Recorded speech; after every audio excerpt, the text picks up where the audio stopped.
நீங்கள் கேட்கவிருப்பது தேசம்மா சிறுகதை தொகுப்பிலிருந்து வளையல்.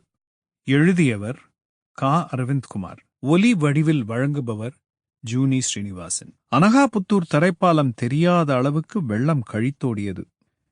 செம்மண் நிறத்தில் நுரைத்தும் கொப்பளித்தும் ஓடியதை பார்க்கும்போது சற்று பயம் கூட வந்தது.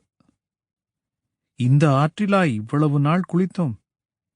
இன்று இப்படி அச்சுறுத்துகிறதே என்று நெஞ்சு ஒரு நிமிடம் துணுக்குற்றது.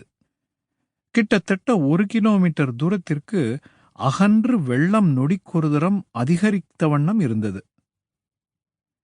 கரையின் இந்த புறம் அனகாபுத்தூர், அந்த பகுதி குன்றத்தூர். இடைப்பட்ட தரைப்பாலம்தான் இரண்டையும் இணைக்கும் ஒரே வழித்தடம்.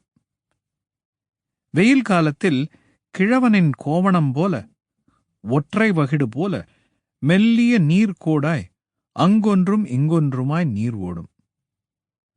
அடையாறு என்று சொன்னாலும் கூட செம்பரம்பாக்கம் ஏரியோட உபரி தண்ணீர்தான் இதன் ஆதாரம்.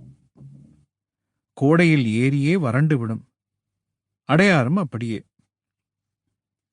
பள்ளிக்குப் போவதாய்த்தான் பேர். ஆனால் நாங்கள் எல்லோரும் சங்கமிப்பது அனகாபுத்தூர் தரைப்பாலம் அடியில்தான். கண்ணுக்குட்டி தாராளமாய் போய் வருகிற அளவுக்கு 3 குழாய்கள் பாலத்திற்கு அடியில் பொருத்தப்பட்டிருக்கும். அதற்கு மேல் பாலம்.